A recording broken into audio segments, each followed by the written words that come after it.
and then record the video. Unfortunately, I could not get the GoToMeeting recorded, so I'm just going to record without the audio and then use my phone as audio, and then I'm just going to put them together somehow. All right, welcome. I'm going to mute us so you won't hear us chewing. Oh, okay, that's fine. So today we're going to talk about is the Revit schedule. What we're going to talk about is a couple of tips and tricks and how you make your schedule look really, really awesome.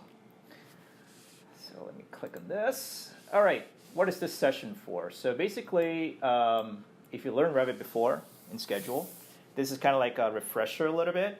And then for those who work with Revit and never work with schedule, you want to use it. This is a perfect schedule, perfect session for you guys. And if you want to know how to create fast schedule, very simple, this is also for you. And then my course I'm trying to do is that for this session is that you do not need any experience. Okay? So, how do you tackle Revit schedule? This is going to be going back to very simple stuff. So the first thing you want to do is that you want to define your end goal first and ask yourself, what do you want? Okay? After that, you have to deconstruct it, and then you select your parameter to get your result. Then lastly, what you're going to do is that you have to verify it so that your data is correct. Okay, what I mean by that, a perfect example would be parking schedule. So how you want to do is that first you want to define your result. You want to get your total parking count. Next thing you want to do is that you want to know what kind of a count you're going to get. Is that you want to count level and parking type. The next thing you want to do is that you want to go to a model and verify, how many parkings do you have. Okay, pretty simple stuff. That's what I think a lot of the Revit, that's how they train you how to do it, correct? All right. But in some cases, you want to create dummy schedule, okay? I know that in the past, everybody's saying, okay, Revit cannot do it. So there's a way you can do it inside Revit. So I'm going to demonstrate how to do that, how to set it up so that you can get this kind of a data. You also want to combine data, okay? So sometimes in Revit, it's not about you have to get everything perfect, like the real data. So sometimes what I tend to do is that I tell people, you can combine the dummy schedule with the real data, and then you basically say, no more Excel, okay? But most of the time when you do schedule, Revit schedule, this is what you get, right? You're not going to pre it up and make it look sexy. But however, you can make it sexy, okay? So it depends on what you want. All right, let's jump on to demonstration, okay? All right, so the first thing I'm going to talk about, I'm just going to go create new project, okay? Just start out with anything. So when you create your Revit schedule, the first thing you want to do is that you want to create like a dummy schedule for your Revit, okay? The first thing I would do, when you create a dummy schedule, I'm just going to go new. Oh, shoot. You create a family. The first family I'm going to create is called the generic annotation. Now, in this generic annotation, what you're going to do is that you're going to put in whatever, an object. Okay, so what I'm going to do is I'm just going to create a circle, all right? You can call it whatever you want, but I'm just going to just load it in. I'm not going to save it. Okay, and in this family, what I'm going to do is that I'm just going to call this family2. Just rename it. Let's call this data cell. Okay. So what you're going to do here is that if you want to create a schedule based on that, you're going to go into the view. You're going to go to drafting view, create a drafting view. Call this whatever you want, okay? I typically call this template, and this is going to be schedule data. What you're going to do here is that you're going to basically place in a symbol, okay? It could be anything. Now what this does is that for every cell row that you want to put in, you want to say, you want to put in how many you want. Let's say you want 5. I'm just going to array this. Okay, let's see that. And here I'm just going to put 5. Come on. Okay, let's say that's my 5, right? Representing the data role. Next thing you want to do is that you want to go in here and click on schedule, and you want to create what's known as the note block. Okay? And in here, there is one called the data cell, so I'm just going to put that in. You can say, type in, put in anything you want, but the one thing I'm going to do is I'm going to just basically put in level. Okay, just level. And the next thing you want to do is that you can create a parameter out of this, or you can create what's known as the dummy parameter. I'm just going to create one parameter that is level. The other one I'm just going to say just blank data. Okay, here I'm just going to put an instance. Now, what I'm going to do is that I'm going to use what's known as the calculated parameter, right? So what I'm going to do is that if you want to basically create blank data constantly, right, just not putting any value, all you have to do is that just reference to blank data, okay? And then here I'm just going to say put text, and then you can say this is data 1, okay? You can keep doing this multiple times, text, and say I want it to be blank data 2, okay? And then keep doing this until you get the number of data you want. Let's say blank data, and it's called 3. Okay, let's say I'm going to do that. Hey, what you're going to get is that you're going to get like a data, and a lot of this blank data, if you put 1, what it does is that it will reference all that number as 1, right? So what we're going to do is that I'm going to go undo. Now, once you have this thing set up, okay, I'm just going to put it on sheet. Yeah. Sure, metric A1.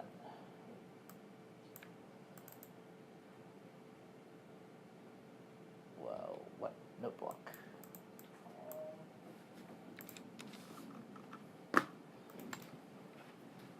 Now, within this note block, you can put in any value you want, right? You can replace it with anything. So let's say this is level. This is say I'm going to say this is going to be parking type, and you can say put in any like count. You can put in any value you want, correct? So what you're trying to do here is that you're just basically trying to create a skeleton so that you can actually put a data on it. So once you establish this kind of a data, then what you could do is that I'm just going to open up a sample project so that you can see exactly what I'm trying to talk about. All right.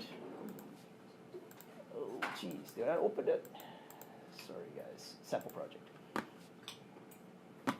So what that does is that I'm just going to go into my general project summary.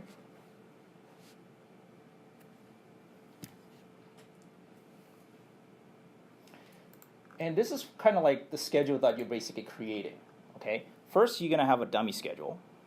The next thing you want to do is that all this information you're going to put in is basically there's a data on top of that, okay? So what you're going to have is that you're going to have level data, you're going to have floor to floor, and then you're going to say, you know, exclusion, whatever, and then residential. So this serves as kind of like your backbone, okay? The next thing you're going to do is that you can basically sort of serve and put in all those data information in there so that you basically fill in those cells. So do you guys quite get that kind of information? So you don't have to combine all of this. You can say this elevation is from the level. This elevation is from the floor to floor, which is what I'm using is the column, okay? If you know how to create column, you can create column schedule, and it would tell you exactly what's the height. This one's from the area, all right? This is from the area schedule, and then the rest is just areas, and then you just combine them together to create this massive schedule. And this unit count exactly is the same, you know, you just count it and do like that. Okay, any questions so far? So are you overlaying text fields on top of the schedule grid? Yes, that's correct, yes. But a lot of this data is actually, this is Revit data. Right. Okay, this is all Revit data, and then what you do is that when you put it on, it basically creates this kind of a nicely grayed out schedule. Okay, for this part it's the same thing. So what it is that when you do a units, you can actually say some of the units, you're noticing that this unit splits up into, you know, for level 3, this is basically repeating multiple times. So what I did here is that, here I'm just going to go into the schedule and just rip apart all of this. Yeah. I have a multiplier, and I have a unit count, and I have in fields. Okay, so what this does is that this representing for my area plans, I'm only going to showing level 3 and level 11. So what happens is that level 3 to 10 are basically the same. Okay, they're all the same, except that I have one called the, I should show header and show title so you can actually see it, what's happening. So what I have is that I have a multiplier. So this is object count is basically, that is the real object, like let's say count it in your plan. Multiply is just basically telling Revit is that you want to take this value, multiply it by that. So if you have anything that's repeating multiple times, I'm just going to say multiply by 8 times. Okay, that will give you this total unit count. Okay, and then once you have that, then what I could do is that you can split the schedule, like level 3, into just say I just want this schedule to be equal level 3. I'm just going to undo, and I'm going to go back to, let's say I want to go to level 8, for instance. Right? If you look at this, it's just level 3 to 10. And what I did in here is that when a level equals 3, it means that it's just give me that 4, value 4. And what you do here is that you basically just copy this value and then just copy it multiple times. And that basically means that it's representing your each level count. Okay? Hey, Simon. Yes. This is Brian. So we had talked about the reason for creating copies of things like unit counts on a 4x4 basis, and as opposed to having a unit count for each individual floor and just populating your schedule that way. That's correct. Yes. That is, just for everybody's information, is these are typically tied to things like area plans, and when we try and maintain multiple duplicate area plans, that becomes problematic. Yes. Particularly when area lines and areas are in groups. That's right. And it gets really, it can get really screwed up down the road. That's correct. So this sort of bypasses that by maintaining one typical unit plan, area plan, for example, and then copying it multiple times in the schedule. That's correct. Yeah, that's the idea of it, because I know that in the past what people does is that in order to get the unit count for level, let's say 4, 5, 6, 7, 8, so they'll create the same area plans from level 3 and copy it up. And what they tend to do is that they tend to group it, right? Group the areas and stuff like that. But there's a problem with the grouping, because when you start editing them, the line will disassociate with the group, and it tends to break away, and then that becomes a problem. Whereas if you do it this way, so you're just maintaining one area plans, and then you basically tell it to multiply 8 times. So in the schedule, it will just tell you that, this is how many units you're going to have. Okay, very short, very sweet. I mean, I never had any issues with it. All right, getting to the next point is how do you create this schedule, the dummy schedule, right, where a user can just go in there and add whatever information you want. Okay, so the next thing I'm going to do is I'm going to show you how to create this. Okay, it's pretty simple. So the first thing you want to do is that when you create a schedule, first thing first, okay, create one that is nobody's going to use it. Okay, let's say for example I'm not going to use air terminal. Okay, that's for mechanical. So what I'm going to do is that I'm just going to use air terminal as my kind of like my go-to schedule. The only thing you're going to put in is just one value. Let's say I'm going to use the mark. Okay, and say okay. Now the first thing you do in here is that you basically expand this. Okay. Or if you don't like expanding it, just tell it to go, let's say, I want to go 60 millimeter, okay? Or let's say, I'm an inches guy, so I like to go 9 inch, okay? So you make it as big as possible. The next thing you want to do is that you want to clear cell, okay? So you have a blank data, and you want to define the height, all right? The reason why you want to define height is that every time when you insert in a cell, it will take on the previous property. So here I'm just going to say 0.25 inches, okay? And then what you're going to do is that you're going to say, I'm going to insert, keep inserting in, okay? Now if you want to split, you could say, okay, I want to insert this, okay?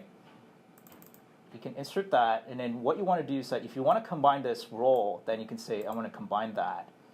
And if you want to make this thing into different color, you can say I want this different color, and say different color, and you can say test.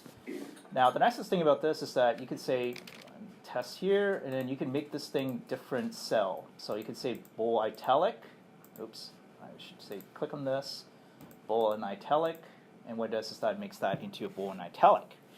And once you kind of understand how this works, then it becomes like, well, I think last week Peg and Jenny sent me a bunch of stuff. So I basically created like a code basically for you guys could use. So this is all created basically based on that kind of a scenario. So what you could do in here is that you could basically go in, and if you want to change your schedule, let's say this one is 2 hours, you could just go in there and just say put in 2 hours. Okay. All right. This is kind of like a dummy. The unfortunate thing about the dummy schedule is that you cannot combine values. So say, for example, you put in this this dummy schedule, 6, 7, whatever, it will not auto count. So this is why I would prefer if people put in this as a dummy and then put in real Revit schedule, and it will just auto count that. Okay, so you're gonna have this dummy schedule, and then on top of this, you're gonna have a real Revit value that calculates your schedule. Okay, so nicest thing about this dummy is that you can actually just fill in. Like if you're too lazy to calculate using Revit, then yeah, just by all means, just go in there, just fill in whatever information you need. Okay, I'm gonna make this available to everybody, so you guys could just go in there and just play with it. Okay. Now, the other thing I should talk about inside Revit is that how many of you guys use rooms? You guys use rooms? Mm-hmm. And sometimes what happens with the rooms is that sometimes it does not go to the room that you want to go to, correct? And how do you replace that? So I'm just going to use a sample project I've done. Okay. Okay, this is my sample project. And let's say you have a room. Finish. Let's say this is room suite. Okay, in here you have this A1 whatever, right? So let's say, for example, you want to change all the entry into something else. Like, how do you do that? Hopefully that didn't scare. Okay. All right. So in here, what you could do is that there is a value that I put it in. Let me see if I have one. Room condition value. Oh, it doesn't have anything in here. Anyways, I'm going to add it in. Okay, I'm going to use this template. I'm going to forward this information to like how to manipulate schedule value using calculated value. So this is from I wrote up an article saying like how do you change that in the previous. So in here you could create different types of formulas. Let's say, for example, what I mean by replacing one value with next is, let's say if you want one of the rooms to go into the balcony, but instead of creating a room itself for the balcony, you want to force it to become a balcony, then you use this room condition value. Okay. So what I did is that if you want to manipulate 10 rooms, you just copy this formula. All right. It can be daunting, but just bear with me. Yeah, in the past, what I did is that you could do up to like multiple, like you could do hundreds, thousands of rooms. You can just manipulate at any value. Now, why would you use this? When you are running out of time and you want to replace, let's say, certain rooms, rather than going into and fixing it within Revit, which to me it's pointless, what you want to do is that you want to replace it with a certain value using these conditions. Okay? So this is kind of like a shortcut, right, if Revit just fails to work for you. So the first thing you want to do is that you want to create a parameter called the room condition value in your, this is one, I'm just going to copy that. So the first thing I'm going to do is that I'm going to create a property, okay. It has to be a number, okay. And I'm just going to paste it in, room condition value, okay. It could be project parameter, doesn't have to be shared, okay. Room condition values already existed. Okay, I probably did that. So what you're going to do is that once you have it in there, let's see if there's a room condition value here. Do I see it? Sorry, I couldn't see from my screen, unfortunately. It's pretty small. But I'm going to go in and check my project parameter. Room condition value, there you go. That's what you want. You click on modify, okay? And then check and make sure that it is part of your room, okay? That's what you want, okay? And now, what you're going to do is that there is a room condition value. Room condition value. I'm going to add that to that, okay? And I'm going to move this up so that you can see what it does. Okay. Right now, all the room condition value is just nothing. So the next thing I'm going to do is that I'm going to use the calculated value. Okay, this is going to be text. So I'm just going to copy that same room condition value. Copy this. And just paste it in and just say this is room override. Room override value.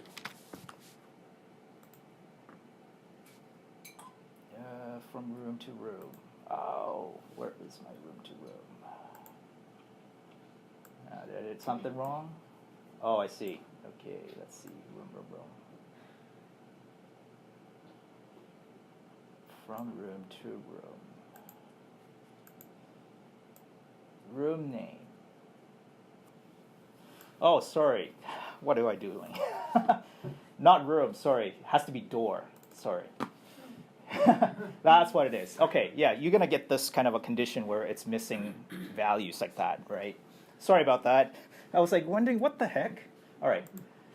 Sorry about that, guys. Okay, so you have a room condition value. So what I'm going to do is that you're basically going to go in. You can hide field. I'm going to add another field to say, room condition value.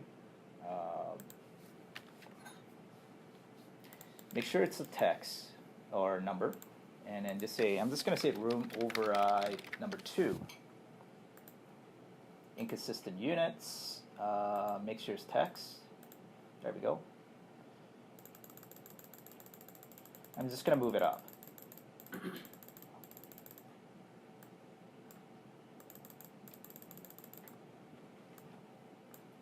Okay, when you hit OK, you notice that any value that has no value, it's going to give you a blank. So what I'm going to do is I'm going to hide that, and I'm going to call up the room condition value. Okay, all 0. So let's say, for example, if I want to change that to 1. Okay, that's ungroup it. That's fine.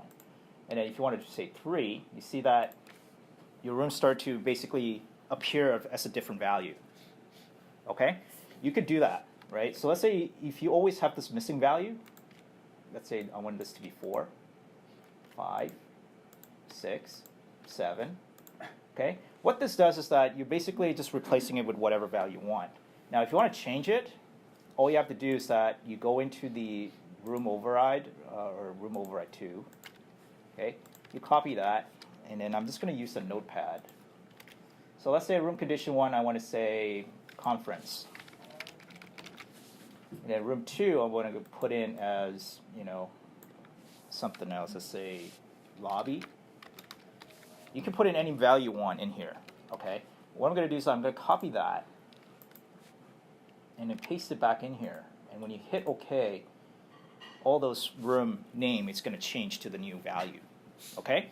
So this is very, very good if you run into a problem where this is going to happen. Okay. This will happen to you at some point. You don't have to put in any rooms into Revit. You can just tell it to say, make that into that value. Okay?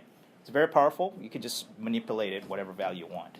You had the warning earlier, the ungroup. Yes. So what is that doing to the model? Oh, okay. What happened? Okay, Justin has a question. The reason why it's grouping is because when you notice that there's 0, 1, 0, 1, 0, 2, 0, 2, means that it happens on 2 floors, right? So what happens is that this thing is scheduling 2 floors. So right now I'm just ungrouping it because just to demonstrate how it works. Right. Previously, So if you ungrouped it, you're now only scheduling the 1 floor. You schedule because you've ungrouped, so you have to go and then do this to every single floor. Exactly, but typically I don't do that. I just go edit the group, modify the value, and save the groups so that whatever value you put in, it's going to replicate it in the upper level as well. Okay? So if you want to do that, that's great. So it seems like the most obvious use of this would be like balconies, for example. That's correct. Balconies, anything related to going to exterior, let's say this is an exit to outside, then yes, you would do that. Okay? Has there ever been thought to like just creating room separation lines and rooms for balconies? No, don't do that. The reason why I said do not put rooms on the outside is because mechanical is going to use the room as their calculation. You're going to screw them over by putting the room on the outside. So that's a complaint. If your mechanical is in Revit. Yes. If your mechanical is in AutoCAD, they don't care. They don't care. Yeah, you can still do it. But the thing is that its room is very ticky-tacky, right? The problem is that sometimes people misplace the room boundary and then that room just basically flood everywhere. Always happens. So I try to use less room because room is very, very sensitive to where you placed it. So this is why sometimes this value becomes very important when you just replace it with whatever value. So this is really about getting a door to read in the schedule as showing an appropriate room. That's correct. Because in certain cases where, okay, you want that room to be in a kitchen, but the thing is that Revit just does not work. Like, it's just tell you that, no, it does not go to the kitchen, it goes to somewhere else. Then you have to force it to use this value because sometimes Revit is being an a-hole, right? Sometimes it does happen, okay? You will encounter this issue. So this room condition value becomes very, very good in terms of replacing that with some other value. Okay? Now, the other thing I should show you guys is that, do you guys ever encounter using this 2x value? Like, do you guys do it in your, no? Okay. I know that in my previous office, what one of the project managers was saying is that instead of showing, let's say, 8 foot, 4 inches, they want to say 2x times whatever the door panel size. So what you could do is that if you follow my instruction, and maybe I should put this up to everybody, is that you can actually make it show up as 2x, right? So what I did is that I add a parameter called the double door. Okay, it could be a type parameter. And in here, the type parameter, you're going to put in yes or no parameters.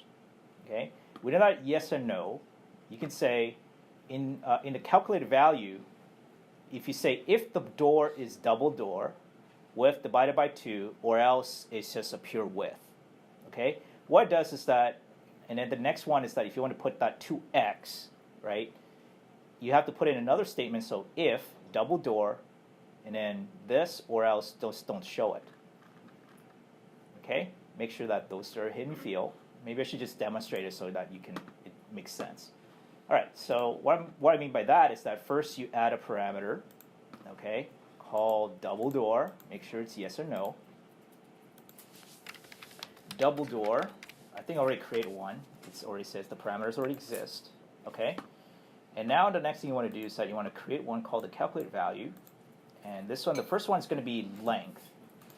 And you're going to use the width as your, the thing. And then you can say this is going to be my width override. Override. And you're going to say if double door, okay, then make it width divided by 2, or just leave it as width, okay? The formulas? Just for folks that are unfamiliar with how these if statements work in Revit, Yes.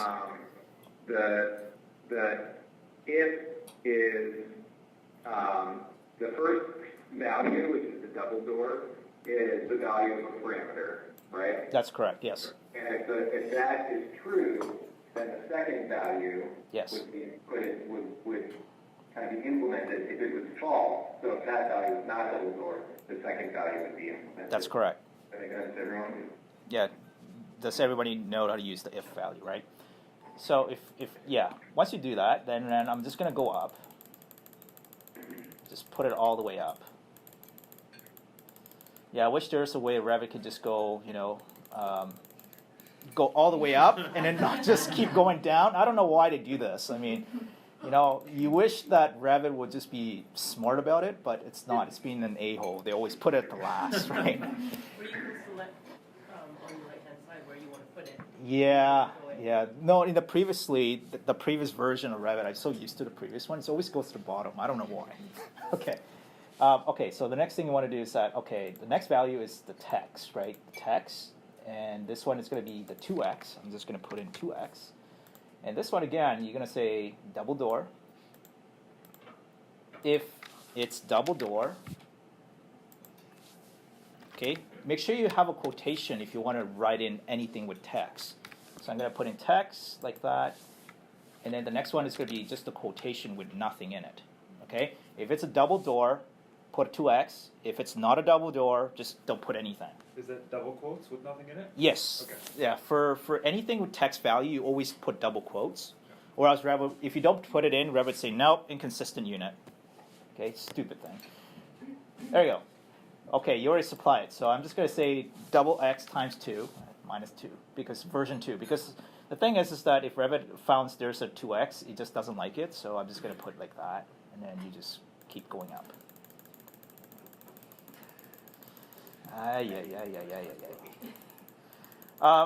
In most cases, I would just recommend that if user doesn't know what to do with this, they don't have to know how to create this because we're going to save this as a template. Okay? The nicest thing about template with this Revit is that you could actually copy it and paste it into your project. And so that you don't have to know anything about how to create this. All you have to do is just basically, okay, just paste it in and then just put in my door and make sure that the parameter you set is there and it's created like that. Okay. Simon, Yes. with the if statement, seems to be structured similar to Excel, except with the exception of no equals. Mm-hmm. Are there other, like, is that a generally applicable rule for other types of formulas that would be used in? You can, yes. There's a lot of other stuff too. You could put cosine, equal sign. It's like a lot of. There's like a web page dedicated to what you could put into the calculated value. There's a web page in Augie. I'm not going to get too much into it because it could get really Does it complicated. generally follow the same Excel type rules? Or? It can, but not really. Okay. But you kind of have to kind of like, the problem with this is that, you know, like when you go if this, like in Excel, what you do is that if this value equals 0, put this value into this. But in Revit, it doesn't like that equal value. It likes to say if value this goes here and there. That's it. That's the only thing I'm noticing with Revit. So there you go. So if you have the 2x, then you know it's just basically creating that. Okay. The next thing I should show you is that if you want a certain value to be highlighted, do you know how to do that or not really? No? Okay. I'm going to show you to you how to do that. It's under formatting. Actually, is it formatting? Okay. There is one called the conditional formatting. Okay. Let's say if you have a certain value you want to turn on, I'm going to put in a yes or no. Say highlight this value. Okay, the first thing you want to do is that let's create one called the instance parameter. Put in yes or no. Actually, it needs a value. That's the problem. So I have to use a number. I'm going to say cell value just to make it simple. Okay, and then it's going to be 0, 1, 0, 1. Okay, first I'm going to put in a cell value. Again, I should move it up. Come on. Yeah, that's the problem with Revit. Okay. All right. Okay, cell value. Okay, in a formatting, the cell value, you can just put in the conditional formatting. And if you say cell values is equal to 0, let's put in a color. Okay? And then you're going to do the same thing as condition value. If this value, I'm going to use the cell value equals 0, put this color. Okay, what it does is that I'm going to put in a cell value. Let's say this is 0. You notice that it basically highlights those color. Okay, so if you want to get really fancy, like let's say you want to roll like back and forth, you can put 0. I'm just going to ungroup it. I'm not going to save this file. You can just make it like, if you do the whole roll, it means that you can have like one is different color, the other one's different color, kind of a thing.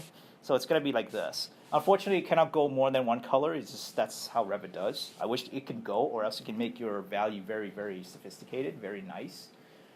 But that's just kind of like the limited of Revit, right? So the conditional value does help you if you want to like kind of like separate your value into different color. Okay. Now the last thing I should talk about is the. I'm not sure if you guys use the. Here, I'll show it to you. Let's say I'm gonna have like a sample. Do you guys use key schedule by any chance, or you guys don't use key schedule? Okay. Okay, so what I have is that when you have a key schedule, let's say I'm gonna create one right here. So what I have is that I have a template, right? So what it does is that it has this door room conditions, okay, hardware conditions, and also has this drawer jam condition, et cetera, et cetera. So the first thing you want to do is that you want to take this, I'm going to copy this, and you're going to put it on a live project, so which is St. Andrews. Don't worry, I'm not going to save. Okay, so the first thing you want to do is that when you copy a schedule, you always want to paste it in a sheet. So the first thing I'm going to do is you could create a blank, or you could call it anything you want. Sure, lemma 17. Okay, this is good. So what you're going to do is that when you paste it in, those datas, whatever you have created from previous job or in a template, it's going to get copied those information over. So right now what I have is that I have a room and then I have a door condition value. So what this does is that when you go to a schedule, let's say I'm going to go to a room. I'm going to use level 2 as a plan. Let's say, for example, for this one, I'm just going to go right-click, isolate categories. Oh, okay, this is not good. So what you could do here is that when you scroll all the way down, it's going to put in this new value in your Revit. You see this? Door hardware. Now what this does is that it allows you to basically pick and choose what kind of a door they are. Okay? Because I know that in the past what happened is that people would just fill in those information manually. So whereas this new version, what you're trying to force people to do is that you want to control those values so that the people have to just basically go in there and just choose those value in there. So let's say, for example, this is a unit door, let's say a unit patio door. And then hardware conditions, you could go in there, if it's a closer, if it's a threshold, blah, blah, blah, you could just go into whatever value you want to put in. And there's also jam conditions, et cetera, et cetera. Okay? Now, when you put in a room, it's the same thing. So let's say you have a room. Oh, there's a room already in there. So let's say I'm going to go room. Okay? So in here, you notice that there's a north wall conditions, floor type, ceiling type. So what happens that by filling it in, you can just say, okay, I wanted this to be, okay, this is CMU painted. Let's say north floor is going to be carpet, no base, and ceramic tile, maybe insulated. Concrete insulated. You could just put in whatever value you want to put in. Let's say concrete, painted gypsum. You just put in whatever value you want. Now, what this does is that for the schedule, it basically is going to pick up all this information right here. You see that it's all highlighted in gray.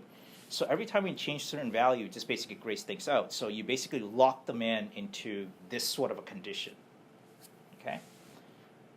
And what this does is that you basically have a control of your schedule, and then you're not basically filling in all those information. You just basically tell the user, you go to that particular room, and you want to say what kind of room they're in, right? So you could get a really, really nice schedule done like this method.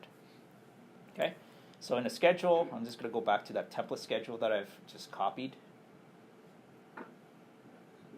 So you just changed a bunch of things in a room. Are you going to a schedule so we can see how that translates to that schedule? That's correct, yes. Okay.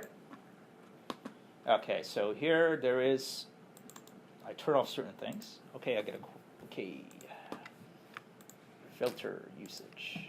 I'm just going to say none for now. Okay, and then the other thing I should do is that itemize every item. Yeah, you're going to get a lot of rooms. I should filter this by level. And then if you want to go like header, okay, not placed. Okay. Now something you have to keep in mind do not place that not placed in room. I always say delete it if you can. Because what happened is that if you, like, especially this is for areas, for people that are doing a lot of areas, anything that's not placed is going to get counted in your schedule.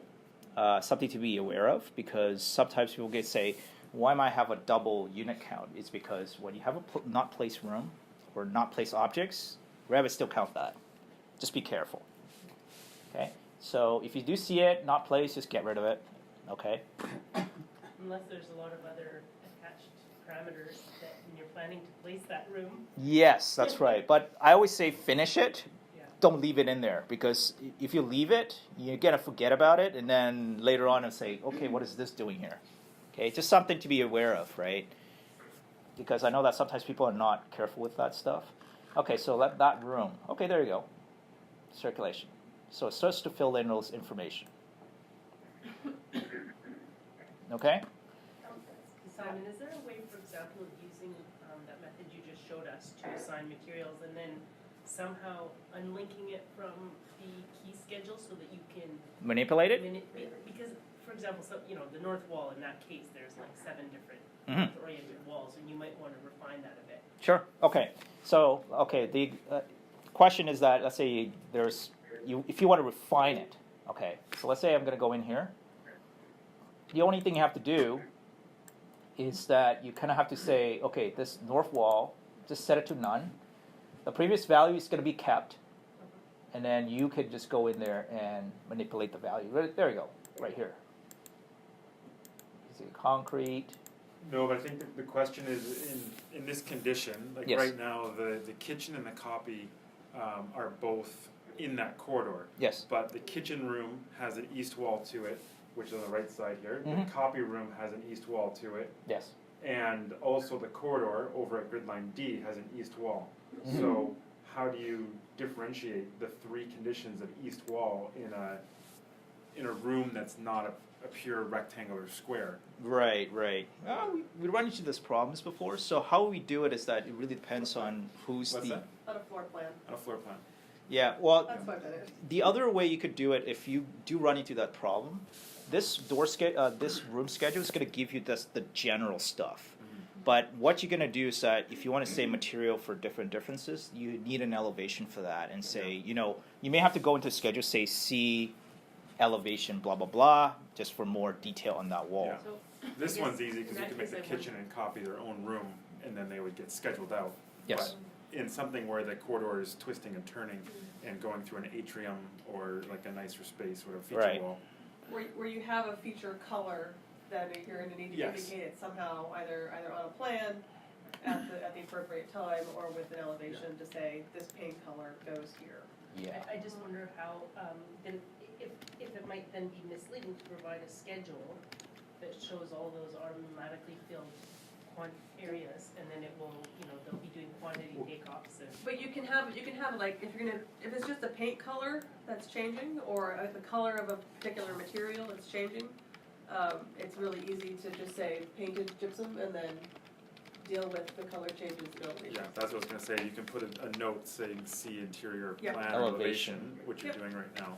Yeah, I think this is probably the best, right? Because I know that in my previous job, what we do is that if anything related to interior, we just say C whatever. We just give them the general stuff. Yeah. Because like typically they just put in a general, just some wallboard, and then the finish is going to be whatever up to, the interior. Pricing, the schedule helps with pricing. That's right. Yeah. You hit as many of the generic ones as you can. Yeah, generic one, and then if it doesn't show up on the plan, it means that they're going to price it based on that. So, all right. Any questions so far? We got 10 minutes. Well, I would say probably the first time for you guys, you're not going to get everything what I've talked about today, because it's gonna take you guys kind of like when you run into that problem, you can always come and talk to me. I'll just explain to you how that works, so that when you do this, then you understand it. Because the first time it's just going to show you kind of like this is how you do it for manipulating, and then how you do dummy schedule and stuff like that. Because I use dummy schedule so that you don't need to create Excel and then copy that Excel and then paste it in, right? Yeah, I it's have a question. sure. Really early on, you made a drafting view and you drew 5 circles in it. That's correct. I completely lost how that relates to anything else. Oh, okay. All right. Yeah, that's the first thing I forgot I to. don't realize it. Yeah, okay, that's a good question. Okay, the reason why you need to create a drafting view, okay, because what happened is that if you put it in a legend, it will not schedule, okay? So, Where are these circles scheduled? What Right, schedule do thank they you. relate to? oh, that relates to this note block, okay? When you first create your dummy schedule, okay, let's say I'm going to go to View, Schedule, it creates what's known as the note block. I'm not sure if you guys use note block a lot. Okay, note block is kind of like you can schedule anything with a symbolic object, okay? So anything that doesn't falls under Revit kind of like detail category or model category, it always falls under note block, okay? The reason why I don't create a dummy schedule from the model category instead is that sometimes you add parameters in there. It means that you're adding more parameter into something that you cannot control. Whereas if it's a note block, you could just say, tell it to just only spam this particular cell block and then don't cover the other cell block or don't cover other parameters, because you can have many parameters you added in, and then sometimes people add in the wrong parameter inside your Revit object, and you're saying, why is this value there? Okay, so what I did here is that I just put it into a drafting view. The reason why you put a drafting view is that this note block will pick up those objects. Okay, you could put it on a sheet as well, right? It will still schedule that, but it's just that sometimes schedule you're not seeing where it is, whereas this one, it just dump everything in there and then know that this is all for the table cell. Okay, and sometimes I reuse this table cell multiple times so that, sometimes I create like 20 cell because I got 20 different values, and then I reuse it for the next one, and then I only truncate it to 5. So this is why you can put in many different variations of it. So I'm basically creating schedule based on all this and nothing else. So this is basically creating rows. That's correct. In the background. That's correct, yes. Okay, got it. Simon, why do it this way as opposed to when you made the dummy schedule out of the air terminal? Oh, okay.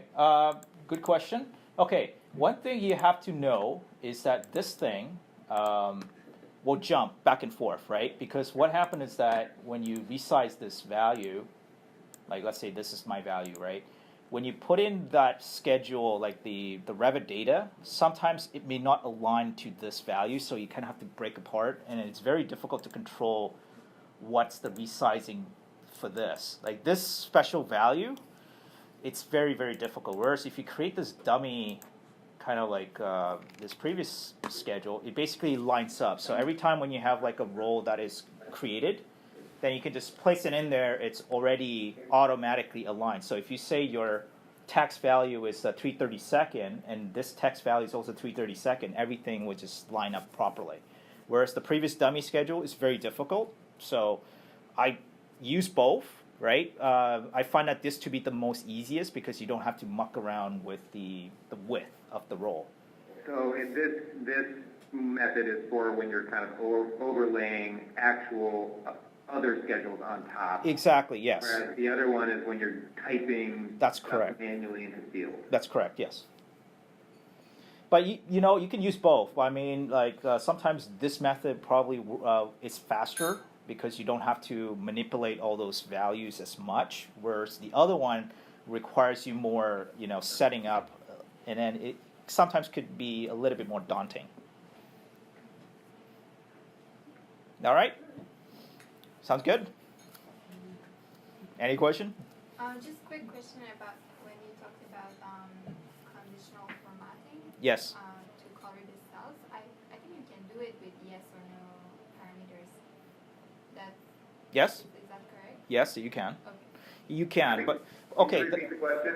The question is that can you use a yes or no for a conditional formatting? Yes, you can. Okay, but the only thing you have to be careful with the yes and no parameters is that you only get one parameter out of it. Whereas when I do the conditional value based on a number, you can have 20, 30, 40, 100 types of conditions. And can you put different color for each number? Can you put color? No, just only one. Right? Oh, I think what... I mean, number 1 would be blue and 2 No, that's the thing. That's where. So then what's the benefit of the different numbers if you can only get one color? Yeah, that's a good question. So let's say, for example, you want to. Oh, I think the question is related to like how do you highlight this area, right? And let's say if you make changes to your Revit schedule. Let's say this is a new value. You want your consultant or your contractor to know that this value's been changed. Then this conditional value makes a lot of sense. So you can say highlight which one been changed, and then so that they could go in and say, okay, this has been changed. You know what I'm trying to say, right?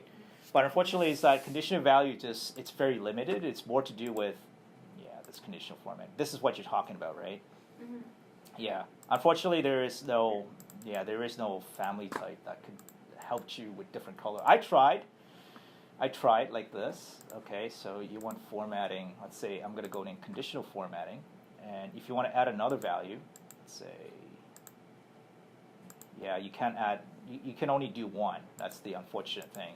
You can say this one equals to 1. But you know what? It basically tells you the cell value has to be equal to 0, and the 2 it has to be 1. Then it becomes this color. So it's very limited to what it is. But I'm gonna ask Autodesk and see if it can add more value to that, because this is similar to how Excel does conditional formatting, correct? So if, let's say, this value it's greater than this certain area, then highlight this color. If it's this area, highlights that color. Yeah, unfortunately. Now, if you want to make it, let's say, highlight different colors inside cell, I have another trick that you guys could use. All right, so let's say, for example, you have a condition where you want different colors for different things. So the one thing you could do is that you could use some paint, okay? You could put like different color. I've tried this before. It works pretty well. So what I'm going to do is I'm just going to put a paint there and say save it as PNG file. Let's sure this is yellow. And I'm going to put in one for the blue. Okay? All right. So if you want to get funky, so you can also, let's say I'm going to go. Oh. What was the format? Yeah. It's a PNG file, yeah. So basically what you could do is that you could say, okay, I want it to be not log proportion. You can say, okay, I want this value to be, this, right? I mean, you could do that too. I mean, this is my old trick from way back. Yeah, so you could use PNG file, just place it in like that. And where's my yellow? Okay, yellow. Okay, but the thing is that when you move, And then group them. Yeah, you can group them. So that they lock to the. There we go. If you want to get creative, this is a way to do it. I mean, I'll leave it up to you guys how artistic you are, right? I mean, if you want to make it look like, Revit Schedule, like Excel inside of Revit, then yeah, you can do that too. Okay. Do you ever have a live linked export from Revit to Excel where you're doing more complex things and you're keeping it somehow live linked? Oh, live link. There is a couple tools. I think the best tool I've encountered, I'm not sure if you guys heard of this. ID it's sticky. This is probably not sticky. Okay. So what this does is that it basically takes your Excel and then link it into Revit. Okay. So it's basically anything with non-formatting. Okay. What this does is that it basically uses the same method that I've done before using this dummy schedule using the mark, and it just basically take that value and just plunk it in. It's very nice. It's very formatted, but they're pretty pricey. But they're probably one of the best. I've tested other one. You could use there is another one. Does it go the other way too? This one doesn't go the other way, but this one takes the Excel, link it in, and if you have like a huge data and stuff like that, this will take it pretty good. Okay, but if you want the other way, right, where you link Excel, whatever, there is one. You want to see your Revit data in Excel. Yeah. I think there's like Revit to Excel. And Dynamo can push yeah. Yeah, Dynamo can push it. That's the other way. And then I've seen one where there is a tool. It works pretty well, but the thing is that the parameter has to be set correctly, so that if the parameter is deleted, then Revit just doesn't link it back in. So something you can look at, but I just say, you know what, nah, don't bother. It's up to you guys how you want to do it. But there's a lot of resources out there for ways to link if you want. Right, but you could use Dynamo is probably the best, I would say. But again, you kind of have to read about it and link it in. But it really depends on what you want out of that, right? Because is it like a dummy or is it like a real thing? That's the question, right? I'll try to keep all the real things inside Revit. So anything that can be scheduled inside Revit, that's your data, right? You don't want to go outside of Excel and then you have to do all this round tripping, and it becomes really difficult to work with.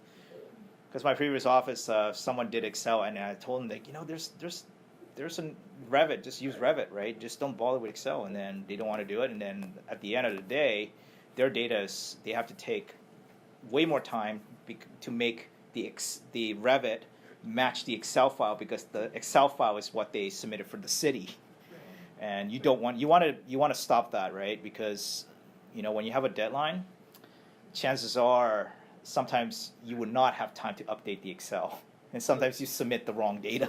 Like the project data page that brings in so many different types of data. Right. It's usually, prepared in Excel or Word or something and then imported, but there's no way to just make that automatically live, update the areas and stuff like that if you choose the cells it's equal to, or not like the way you can link to Revit. Yeah, well, it's something I'm interested in looking to. Probably Dynamo is the way to go, but we'll see how it goes. Workflow wise and stuff like that. If you guys want to go that route, that's the other way. But we're trying to leave the linking as much, on the wayside as possible, and trying to do it within Revit. Well, the other thing I didn't talk about is that if you want to live link Excel into Revit, you have to go through AutoCAD. So I'm not sure if you guys want to go that route. I don't know. It works, but the formatting has to be very good, okay, in Excel. If the formatting is pretty bad, regardless of what you link it into AutoCAD, it's going to look crap on Revit, so I'm not going to go that route. And even live linking to CAD has problems as well. Yes. If you want to add rows, then it just exactly. Windows, so Yeah. No, I think, keep it simple. But if you do run into that problem, then we'll just discuss one-on-one kind of a thing, how to approach that. All right, that's it for today. Thank you, Simon. Thank you. We should establish a folder where all your tutorial-related stuff is going to go. Oh, okay. What I'm going to do is I'm going to basically go to this 4.0 help, how to guide, kind of I'm going to basically, every session I'm going to put in. if it's all BIM, it's under the BIM standards. Okay. Yeah, it's under BIM standards, under 4.0 help and how to guide. And I'm just going to, every session I'm going to do, I'm going to start, recording every session kind of a thing, so. Okay. All right. We shoot a notification on Slack just so people know that it's on there too. All right, sounds good. Great. Thank you. Thank you. No problem. Does that go to meeting? It's a go-to meeting. I could get the audio to work. That's fine.